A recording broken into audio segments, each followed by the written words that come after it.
Oh, yeah. We still have that intro from Matt. Oh, really? Yes. That was so good. Yeah. That kid's To you by Promo Experts. When you select Promo Experts as your marketing partner, we help you to see more than the big picture with marketing promotion tools and services. And by Publishing Concepts. Let Publishing Concepts LLC help you get your publishing project off the ground. It's Your Business is an informative weekly small business topic radio show for you listeners to gain knowledge and inspiration to help guide your journey to owning and operating your very own small business. Whether you're starting your own business or already a successful entrepreneur, then listening to how others succeed can help you be successful. Okay, audience, here are your hosts, Dr. Stan Fine and Jim Jump.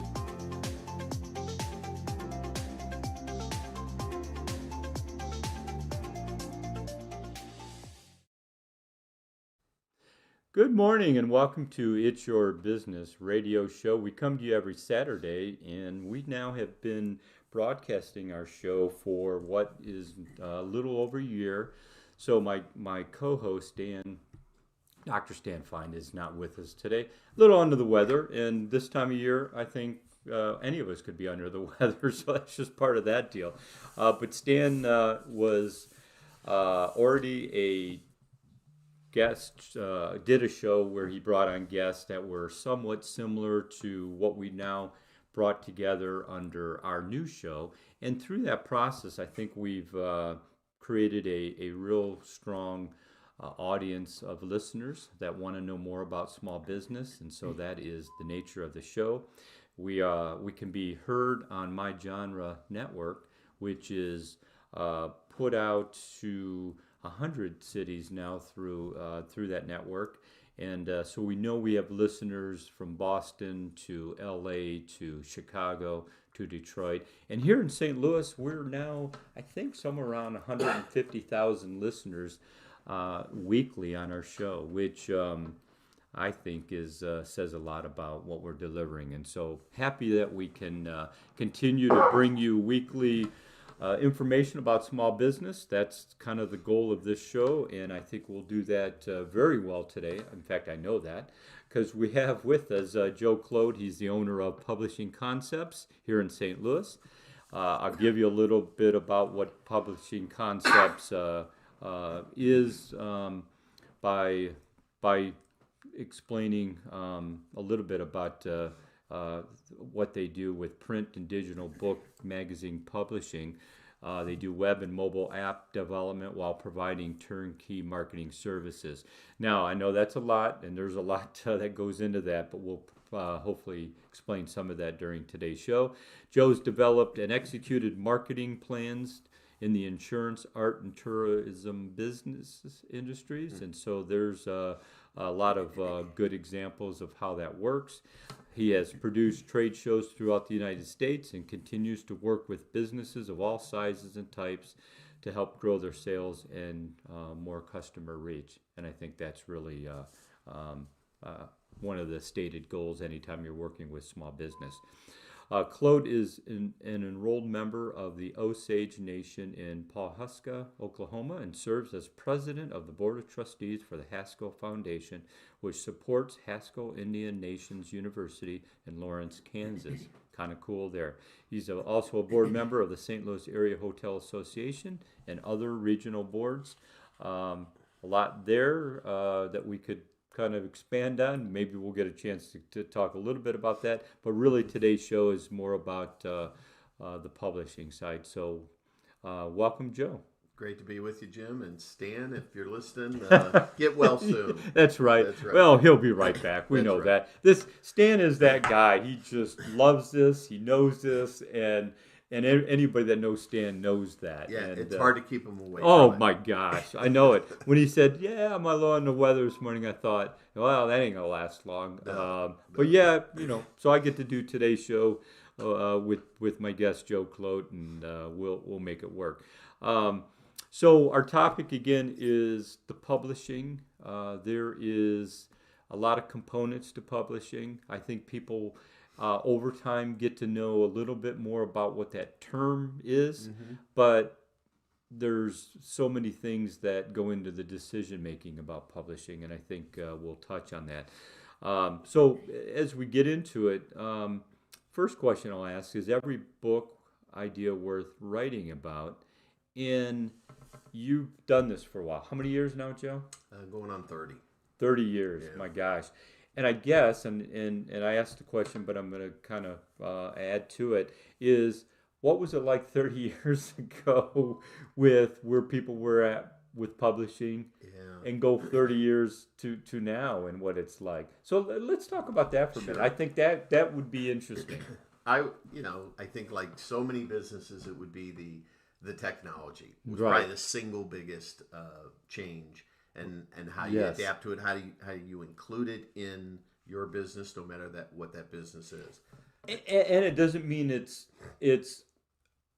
does everything, because No. you can treat it as the be all, and yet not know what you're doing sometimes because you're counting on something else. Correct. So much so. If I could, let me give you an example. Sure. When I first got into business, there was of how products in the pre-press. Okay, so before you go to the printing press, prepping those files. Clearly today they're digital. Well, prior to that, they would be literally mocked up and marked up on physical paper. Okay, starting Crazy there, to then think shoot about that. now. Yeah, it's unbelievable. Then shoot that with a camera, and then you take that, and it ends up getting converted into film, and then that film Crazy. process is then burned to a plate, and that plate is then a flexible plate is wrapped around a drum, and that makes the impression of whatever you put. And that was newspaper production, right? Newspaper production for a very long time. So- My dad worked for the Detroit News. I just thought I'd yeah, interject that. yeah. So that he was a typesetter. Oh wow, yeah. So that's what he did, and then Absolutely. that paper came home every night. So and it's in guess your what? blood, too. Oh yeah, it was like here, Dad's home, and here's the paper too. Absolutely. So growing up that way. Rubylith was a red kind of a masking agent. So like in today's world, when a weather person steps in front of the camera, and behind them is a green, Yes, chartreuse yeah. green or whatever background, Yep. and there's really nothing on that green screen. Right. A digital impression is put there. Well, what we used in prior to all the digital was a thing called Rubylith, and it was just a non-reflective red kind of a film, and that would be put in areas that you didn't want. You were later going to put or drop something in, or it was used for a masking. So it was. I got in right at the tail end of this. But it was good, right? Because Oh, you got to understand what went behind all this. Absolutely. And I equated to, if you were to take a photography class, in a photography class, they really do go back to the basic, to the beginning. How was an image captured and then put into... And then the darkroom production. The darkroom production, Yep. the chemicals. Yep, Even though we yes. don't use rarely any of that. There's some Right. specialty photographies that do, but Right. but it helps you understand how did this stuff get created from Yes, the beginning. yes, So right. for me, I am thankful that I got in on the tail end of the use of that, and then it was starting to migrate into digital. So a Mac, okay, was a big deal. Getting the first Mac in Computers, the office, yes. and being able to type using softwares like Quark Express. Right. Adobe did have some products out, but Quark Express was kind of the big one when I got in the business. And then capturing that, like you're saying, the typesetting now being done in a computer, and that file being transferred to where they could digitally turn it into the plate that ends up making the impression of whatever you just typed or created. Right. So right. it was neat going through that, and it has, single-handedly that changed our industry, that ability. There was a place in Redbud, Illinois that we used that was once we were done with our files, we would give them to this facility. They would be the ones that would convert, digitize these files for us. Okay, so we just get them into the Mac, give them to them, and they would a process called ripping. So just more digitizing of it and putting this file But together. everybody had to use another service for that portion of They it? did. I mean, rarely did. So publishers, and us, especially for us, when we were small at the time, there were one or two of us that were putting this stuff together. We'd give them the files. They would impose those digital images onto film, okay, what would be a massive sheet of film. then that is what was sent physically to the printer that they then turned into the etchings that became the piece that would just replicate the printed page, the magazine, the book, whatever it was. Right. That company in particular, we were one of the last customers using them because everybody at the time was then, technology, it moved fast. It went from making that obsolete and going direct from somebody typing something out, creating it, sending it not to this third party, but direct to the printer, and they did what was called direct to plate. And that came on very quickly after the 90s or 80. 90s. So did they go out of business then? They did. That step in between? They did. And their bread and butter for 40 years, 50 years was doing just this third step. Right? Yes, right. But what I loved was the ingenuity that the few people that were still there, they got another 2 years out of their business. And here's what they did. They said, we've got all this equipment. The people that were there who were technicians and truly artists and technicians wrapped in one. And how much they knew that you just couldn't, you couldn't go walk out and say, I can do, right, be in that field and that job. Well, and exactly what they did is they looked at it and said, okay, we could reverse engineer this. So what they did is they knew that companies like mine were not going to be down their door anymore. Right. We were going to go direct to a printer and print the thing. So they said, what if we tell all the people out there that have still these physical sheets of film, which I still had of previous jobs. Right. Because that was my digital record. It was an analog record. It was the actual film. Right. What they said is they reached, I think it was Marvel and a handful of other DC comics who had warehouses full of film that were not in a digital form. So they reverse engineered their equipment to take the sheet of film, read it in a dot pattern, convert dot matrix, right, and convert it into a digital file. So for 2 years, this little company in Redbud was able to do that and get another 2 years of life out of it. Those were massive facilities that had warehouses full.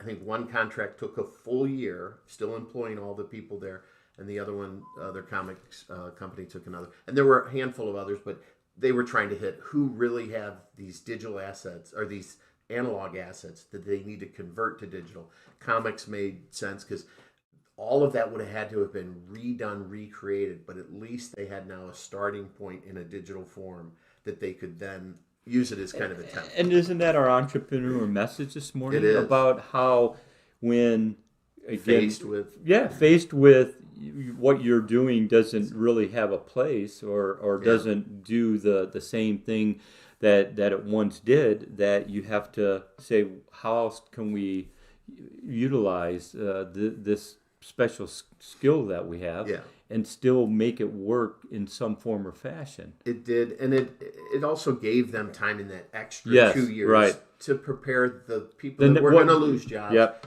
Get them migrated into some other area that could come up. And technology, while it may shut one door, in this case, like this one, it opened up lots of other doors. And now these people having to navigate their tool set and toolkit a little bit to go find some of those, they had more time to do that, which I really liked. Right. You know, it was a neat experience to see that, and certainly for us over the years in using these technologies.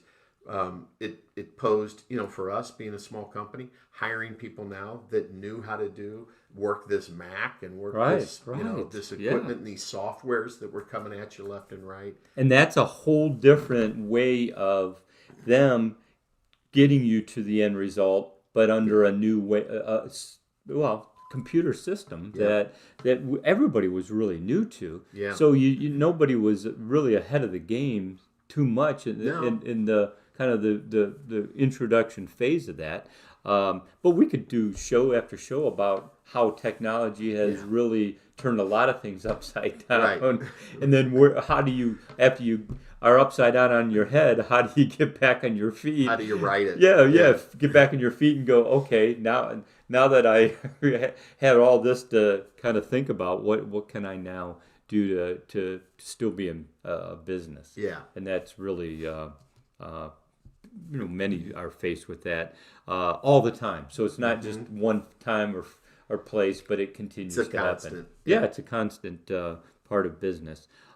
So as we talked about the every book idea worth writing about. I know we took a little side path there, which was good because it gives a context to a lot of the things that we can still get into today. But so as somebody's sitting there and they're going, I think I've got something.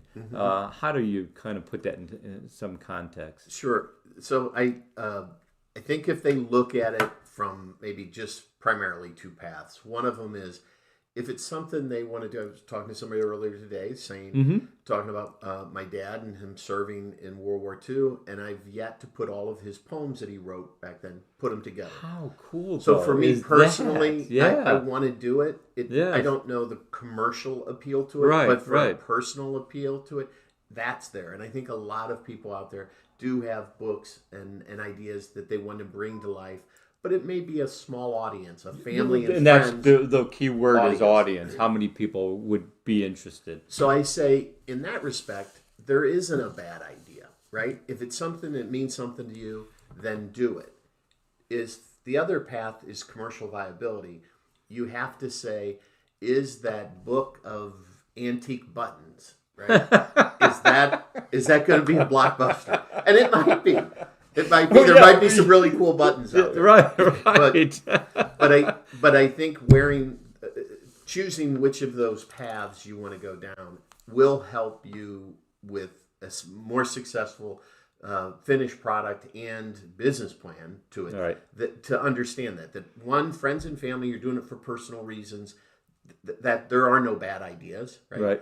The second you say, but I want it to be commercially viable. But you got to be able to help them and understand that and be somewhat honest and say, here's what we know and here's what you maybe should expect, so that they're not able to then proceed with a better understanding of just where it might go, not thinking this is the next best idea. Yeah, and I know that, right? Correct. And many times there may be a market where recently we've gotten kind of a flood of children's books.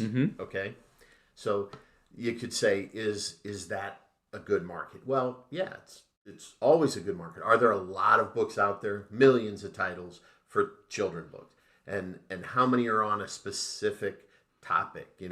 Creativity as a kid or whatever. Yes, there's lots of them, but maybe your approach to it could be such a unique or different one, and that's just the writing of it. Okay, so just from the written word and an explanation of it could be different enough than the other 4 million books that then give it a shot. The other part would be the illustrations or the photographs or the images that are going to be coupled with that written word. Right. That can make it also uniquely, inherently different. Right. And then you'd have to keep saying, okay, so where is this market? Is it a niche? Is it could it be sold to this audience because they would be interested in this particular children's book and subject matter and the beginning, middle, and end of it? And could the potential author also know where it could fit in and know that? They do. Most of them come to the table with there's a lot of kids out there, so that means giving a kid's book, a lot of kids, there's your market. Yeah. And it's okay, globally, that's a high level 30,000 foot thinking. Yes, right. I would say you can start there, but then start to drill down. Yep. Start to narrow. Right. And what you can touch close to you, right, and as a knowing resource. One of the things that I think has really helped, and we've always said this to clients as they come in, but we made it a more formal kind of intake form or part of our intake, which was we supply them a 4 and 5 page list of questions. Much of it is devoted to character development, characters in the story. And I can't tell you, I mean, it is the percentage of people that don't do this step, but once we say this is why you do it, the light bulb goes on. You can all of a sudden see them becoming more and more engaged in what they had already written. They thought it was a finished deal. But then we ask one question of, did your main character, what do they normally wear? What are they wearing? Because some of this, you have to be able to instruct the illustrator. Is the character wearing a red hat with a feather? Are they always wearing a particular necklace? What is the color of that neck? Getting into the granular detail, and sometimes that gets overlooked. So this sheet that we give, I have seen definitely immediate response from people that are now thinking through it and saying, "Oh, you know what?" And it's improving their story because now they can. That's a side of it that they didn't understand. Really think. Yeah. And it how does, important. How important and how uniquely then it can make their story from a lot of other general stories. Yes. And it gives them other offshoots of some marketing revenue streams. So in one particular case that we have, there was a necklace loosely mentioned in the story, but I said that could become a central part of it. There's a power that is kind of emanating from this. And this was the author's original intent of to have something like that, but she couldn't figure out, well, what do we use? What's the where prop? does it come from? Right. So it ends up after weeks of discussion on it, the product, the necklace, which can now be made in this particular case, it'd be a women's shelter. Okay. The story's about a young girl, so it's a children's book, and a serious topic, but it's one that the guardian, the parent, and the child can adventure on that together. There's some lessons and learning lessons at the end of the book. There's resources, but this medallion now becomes a actual physical product that will be generated by this nonprofit. Produced in workshops that help the very women and kids that are affected by this particular subject. And isn't that just how you could keep what the original, pretty much still the original. Sure. But now, as you kind of take us through that, get it where it feeds into a whole help and assistance to something that has meaning, and people certainly really glad you did it. Yeah. Right? Yeah, and so absolutely. a lot to be said about that. Let me ask another question. What's the average length it takes to write a book? Boy, that probably, again, just how much have you done and how much needs to be done. Right. We're we're about ready for a break already. Okay. So we're gonna fast. Yeah, we're gonna get to about a 5-6 minute timeout. Okay. We've got some advertisers that we're going to let play. Absolutely. And so let's go to our first break, and then we'll come back and we'll talk more to Joe Clote, from the owner of Publishing Concepts. And stay tuned. I think we got a lot more to cover that I think you'll want to tune in for. So thanks.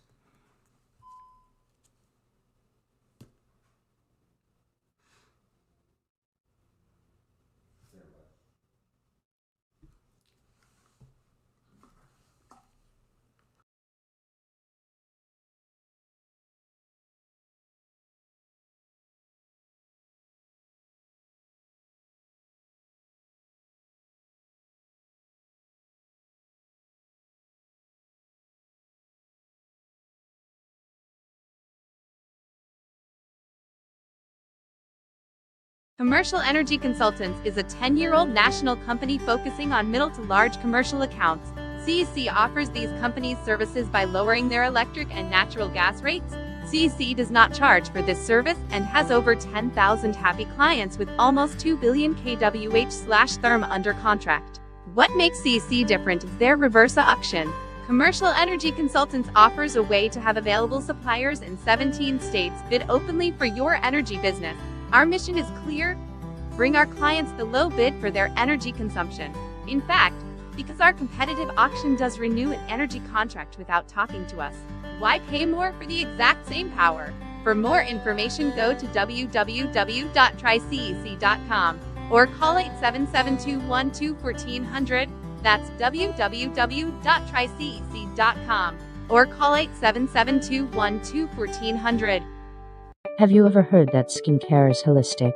Sage Skincare approaches the love and care of your skin from a physical, mental, and spiritual approach. First, physically, keep your skin healthy, glowing, and blemish-free with the gentle, effective products at Sage Skincare Incorporate. Based in St. Louis, Missouri, this skincare company has been supplying vegan, pet-approved, and cruelty-free products to clients all over the world for nearly 40 years. With a diverse product line, they offer exfoliants, balms, eye creams, and sunscreen for all different skin types. Whether you're looking to erase fine lines and wrinkles or treat your rosacea and discoloration, they have everything you need to transform your skin. From masks and peels to moisturizers and spot treatments, you'll find products that will help you target your specific skin problems. Then mentally, what is the saying? You're as young as you feel. Better with Sage Skincare products, you look as young as you feel. Finally, spiritually, Sage Skincare products help you achieve your most beautiful you, one step at a time. For more information, call Sage Skincare at 636-625-0795. That's 636-625-0795. Or email us at melissa@sageskincare.com. That's melissa@sageskincare.com. Also be sure to ask for a special code Radio 2021 for 15% off your first order.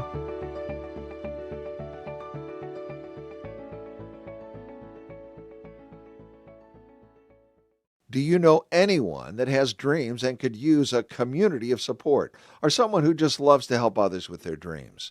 Well, located in Chesterfield Mall, Gateway to Dreams was founded in 2014 to help St. Louis dream together.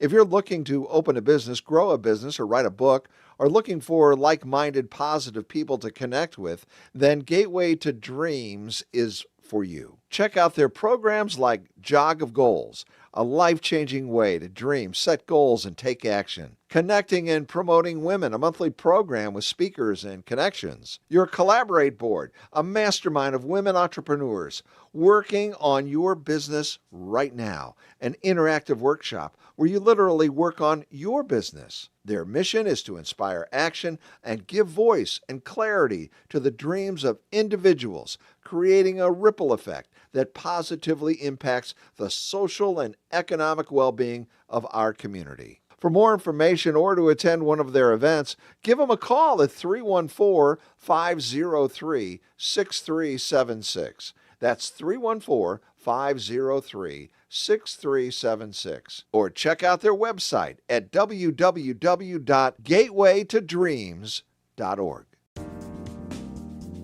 Too late, you're hacked. Defending Your Small Business Computers and Networks is a new book written for small businesses with a limited understanding of IT with cybersecurity challenges. This book introduces critical IT terms and concepts and is intended for owners or professionals handling their business IT department with narrow expertise. Even though one may think cybersecurity is taken care of, understand that cybersecurity requires ongoing management and knowledge that extends beyond the everyday IT. Businesses are vulnerable and may permanently close within 6 months after a breach by failing to understand and implement proper cybersecurity defenses. Author Tony Zafropoulos is a systems computer expert of 10+ years and a certified information systems auditor. Tony uses his strong IT background to protect your computers and networks against cyber attacks. To order your book, go to fixvirus.com. That's fixvirus.com.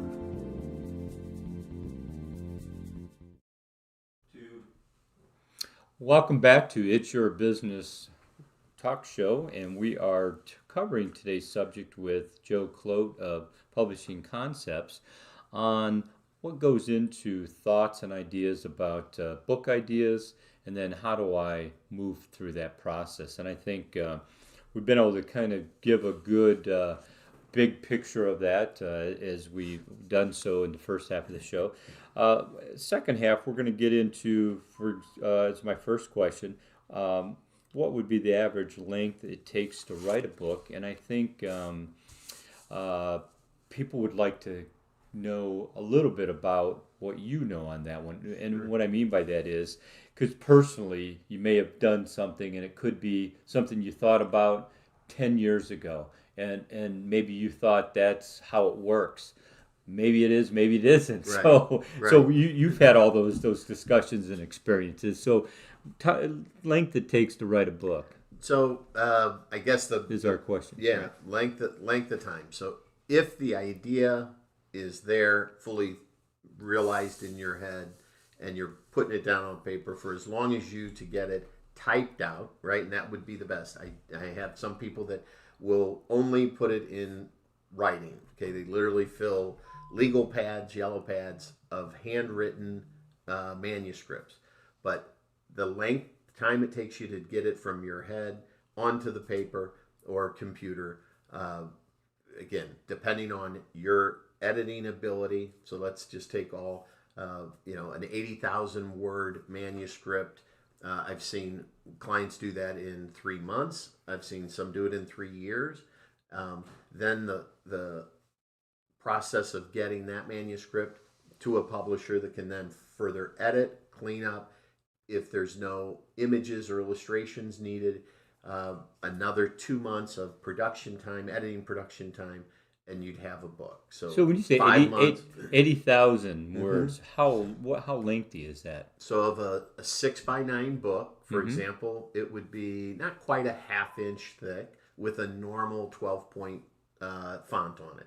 Okay, standard, fairly easy to read font. So that's without really images or anything in it. As soon as you add images, charts, if it's a business book, if it's a children's book, and typically you're not getting children's books that are that lengthy in that sense, right. unless it's a children's novel or something. Yeah, but one that's illustrated in that would be much smaller. Okay. But so time frame, from a written manuscript, if it's already done, and there's limited, again, design features needed, depending on, again, the subject matter, a few months. I will note, certainly in the last year and a half, the production times for manufacturing, for printing, and that, in part due to pandemics and slowdowns, but it's still plaguing a lot of logistics situations. So everything from shipping, getting and transportation, getting books. We've had clients where we've got the job done and it's sat on a shipping dock for 4 months because there was no truck to get over to get it. So just build into your time frame now and even going forward. Costs are going up on Right. it. So Yes. really think and plan, spend time planning in these thoughts of what's going into your book, and certainly reach out to other people. I mean, reach out to publishers and designers and people that do this for a living, because it can help you avoid a lot of painful, expensive potholes. Right. Let's talk about storyboards and what is that process in the book publishing life cycle? So definitely, so this would be one of those that directly impacts that length of time a book takes. Okay. If you don't storyboard it, do you get to the end result quicker? Sure. But adding that component of storyboarding, which is especially when it gets into, you see it a lot in children's books, okay? Anything that requires a lot of illustrations that then have subsequent text or copy after it or before it that's relevant to that. It's really important to be able to do that. So you're in some cases having the illustrator take a block of text that is relevant to that illustration and do a quick thumbnail, a quick sketch of it. They're not colorizing it. And they're in almost like a cartoon block. Okay. What is that scene so if it's a children's book, it's saying mom and dad are in doorway, child is sitting on bed, reading a book, whatever.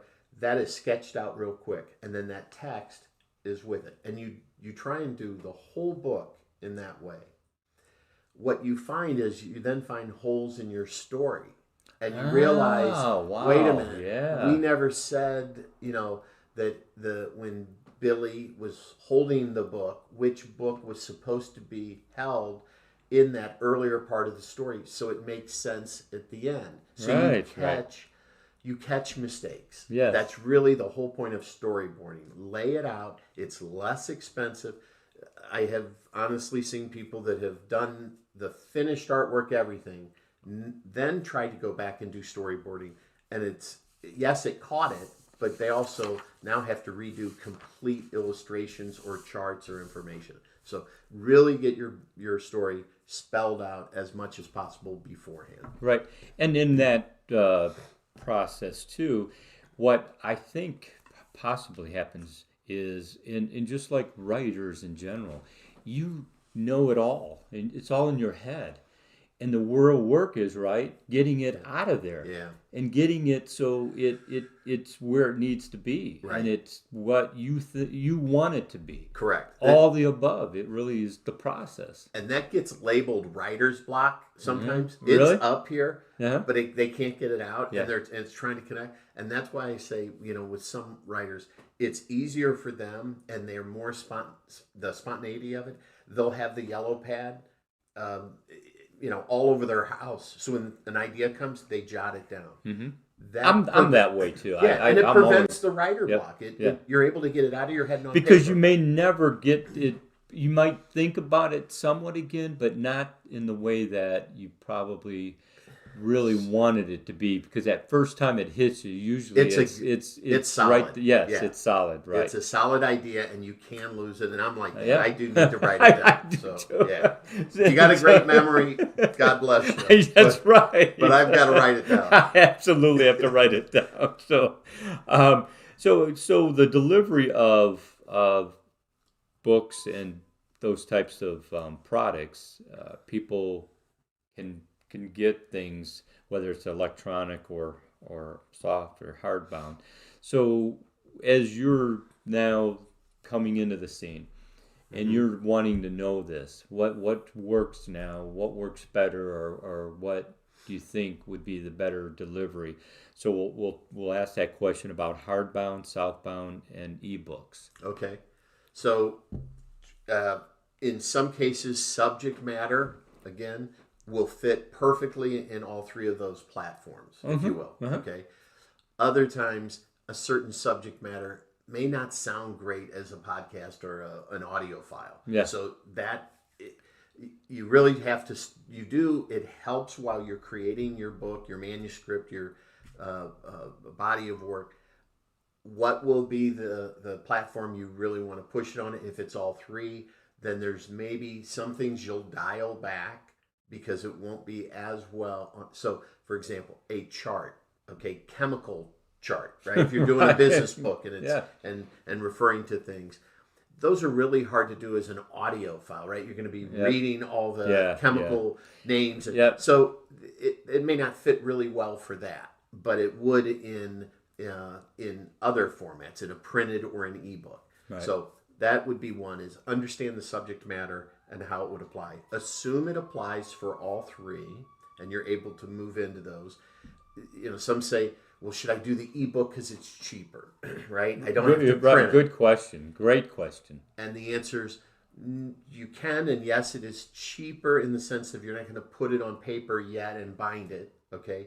But what I see too often, the mistake people make, is they say, well, I'm going to also forego having it edited. I'm also going to forego having professionals put together illustrations now. Because, what's the point, right? This thing gets cobbled together, and then it's an ebook, and yes, you have it, but then you open it up, and it's like, well, would people really want to buy that? They're still wanting to pay for it, right? They're still trying to sell it, the author is. So I tell people, go through the steps as if it's going to be printed. And then you can stop short on that. Don't print it. But now you have an ebook that is of high quality, and that you can go and print it at a later date. Makes total sense, right? Then you come back and reuse. The other thing is, people need to understand that the ebook doesn't automatically equate to a printed book, and vice versa. There are formatting differences, okay? For screen is 72 dpi, dots per inch, and a printed material is typically 300 dots per inch. So right away, there's a physical difference both files, quote, are digital. I have a digital file for the printed book to give the printer to print. Right. And then I have a digital file for an online book that will be utilized in an electronic system. But they truly, I just say to people, think of it as you're going to get it printed. You can hold off printing, do your ebook, leave it out there, see if it sells. But they typically come back and do a printed book. Right. And then audio. Again, audio is over the last few Well, years. if you got a mystery series or Correct. Something that tells the story itself. Well, and even business books and things, people are, when they go on a drive and they're going to be in their car for a few hours, they're popping in from their phone to their radio system in the car to listen to an audio file. So don't discount it. Definitely, it's an important, another tool, another way to get that audience, right? Yep. Yeah, absolutely. And then there's also video component to it, obviously, like podcasts and things where those can also bring it to life, both in an audio form. Isn't that exciting? Just all the different mediums that are available to the author. It is, and and to me, it sounds, again, if you don't talk to Joe Clote, you really you can't make those decisions independently, right?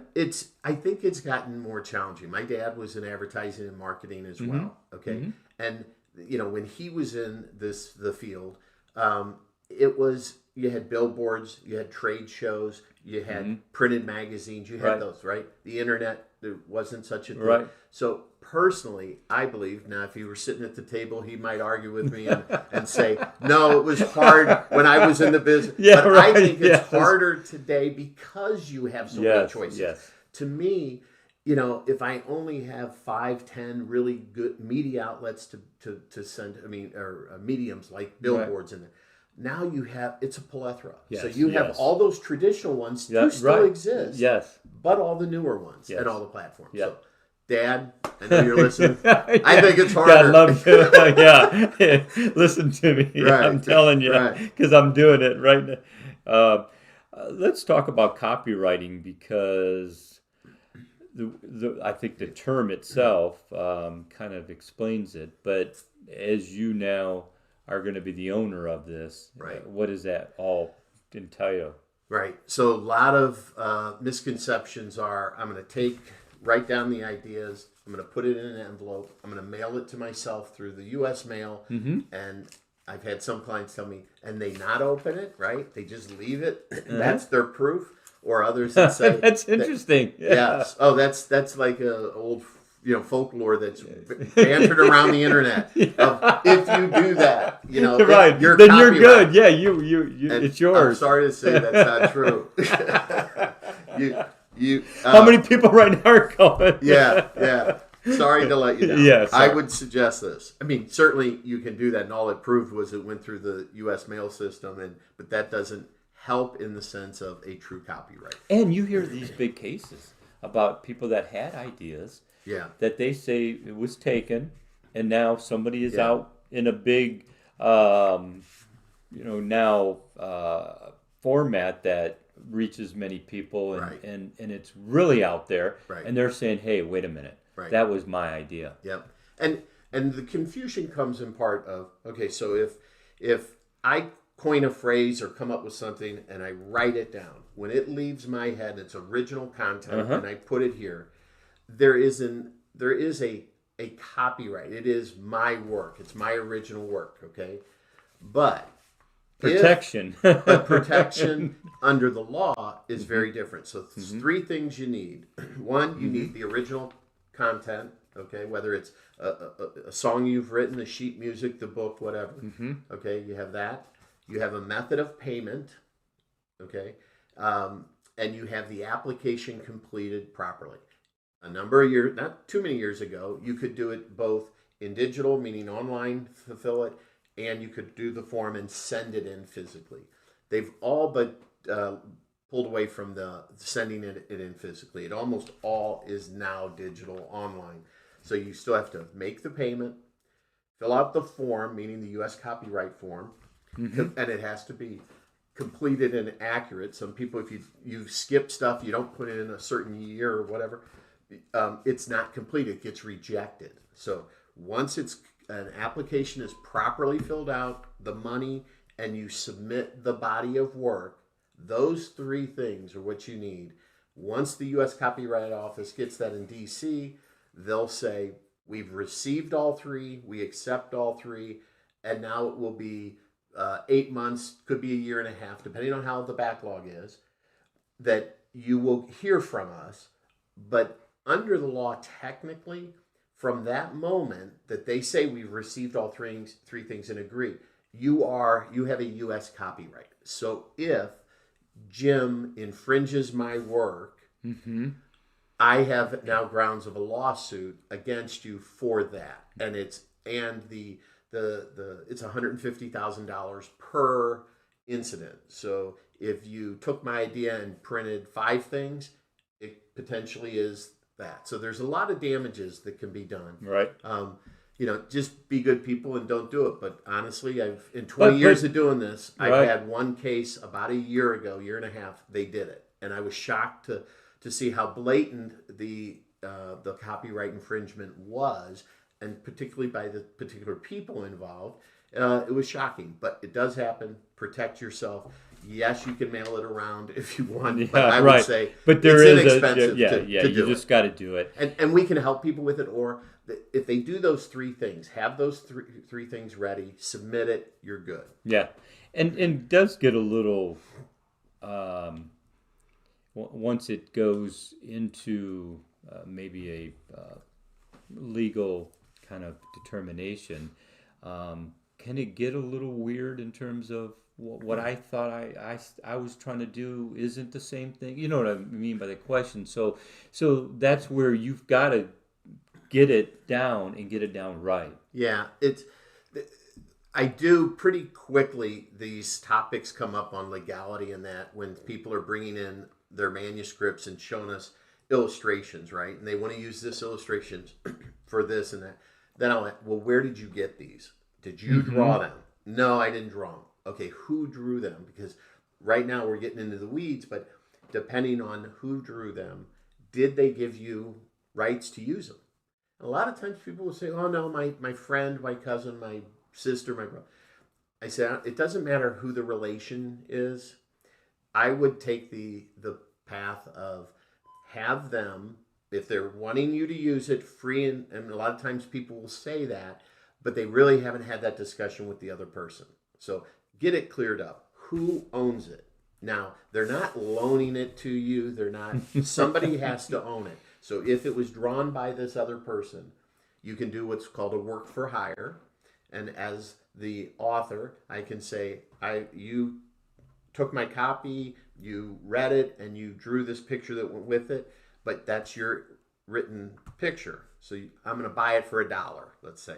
So here's the $1, and then they it's sign a work legal for hire. exchange. Right? It's a legal exchange, and in the work for hire, you're actually saying the copyright of my artwork that I drew, I have now given to this other person or party, and it's a really clean, easy, it's straightforward. It's a paragraph. And then you don't worry about it, right? You don't worry about it. Yeah. There's a lot of things like that come into when you're putting your book together. People want to overlook it because their first thought is, I don't want to hire a lawyer. Yeah. And again, a lot of times we'll recommend to people, I can give you some understanding of legal things, but we encourage them, hire a plumber to do the plumbing, hire an electrician to do the electrician, and hire a lawyer to do these kinds of things that are important. A copyright attorney is different than a civil liberties attorney or whatever, any other marriage kind of attorney. counselor. Marriage counselor. Yeah.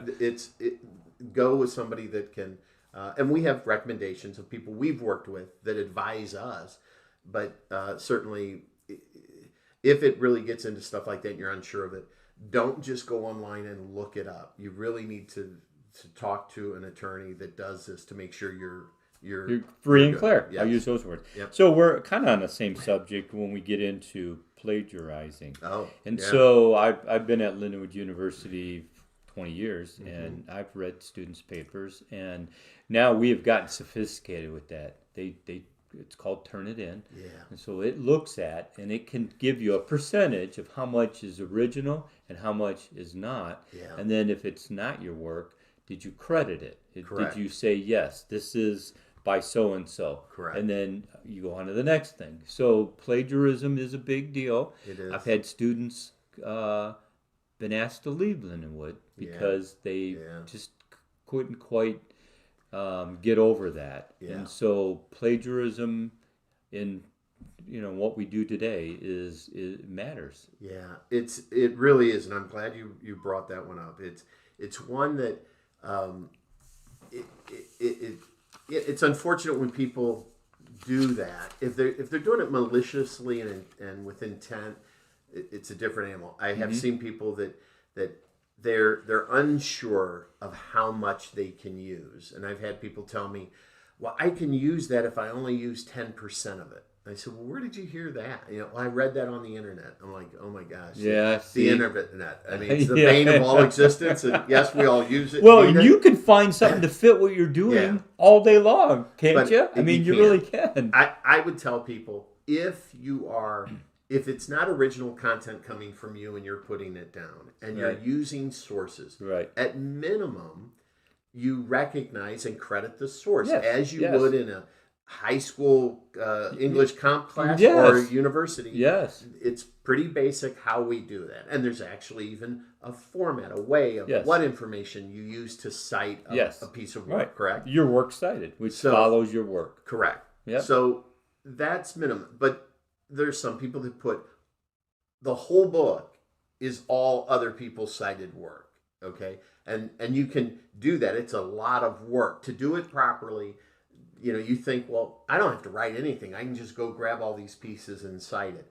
Yeah. A lot of times the end result is just that. There really isn't anything threading and sewing it together to a nice beginning, middle, and end where it makes sense. Right. It comes across as all this hodgepodge of stuff. Right. So just the next thought. Yeah. And then it comes to, was that a product that will sell? If you took the path of wanting to do this to sell and as an income, your product may suffer because you're using other people's stuff, and whether you properly cite it or not could affect it. So plagiarism's a big deal, and it really does get into the from using images off the internet. I caution people and all the time. And if you get like clip art, is that a same thing? So where it is, it's exactly, you go online, you see images, even if the site says royalty free. I caution people you really need to read the detail and the disclaimers and everything on these sites where you're getting it. We utilize for our design side of our business photo stock companies, right? And I think Getty Images has a huge library. But read those definitions of what you're buying. For $20, you could buy this image, but there's certain rights that go with that. So read those. A lot of people think, well, who's going to catch me? Who will know? I would argue, just do what's right, okay? And then you don't have to look over your shoulder on stuff. Right. So if it says it can be used for these things except in commercial enterprises, meaning you can't put it in a book and sell the book, that would not be the license that you need to buy when you're on Getty Images. Right. So just read it, and if you think you're outsmarting the system, I assure you, you're not. Somebody will we'll say, hey, we'll knock on your door or figure it out. That's right. So that's right. Just don't go that route. That's right. So we're going to kind of go into some questions in the last 5 minutes of the show.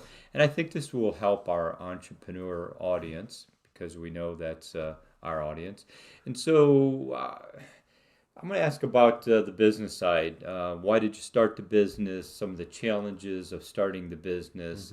So as you think back through that, because you had to say, this is a skill set that I have. How do I turn it into something that's profitable? Right. And if you can kind of recall some of those decisions and want to kind of share that. Sure.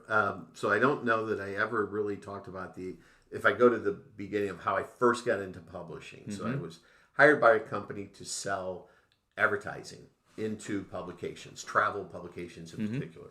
Was there a year and a half. That's where I learned. I mean, the Mac was just coming in, getting involved. We did print newspaper inserts that were done on a massive scale, millions of them.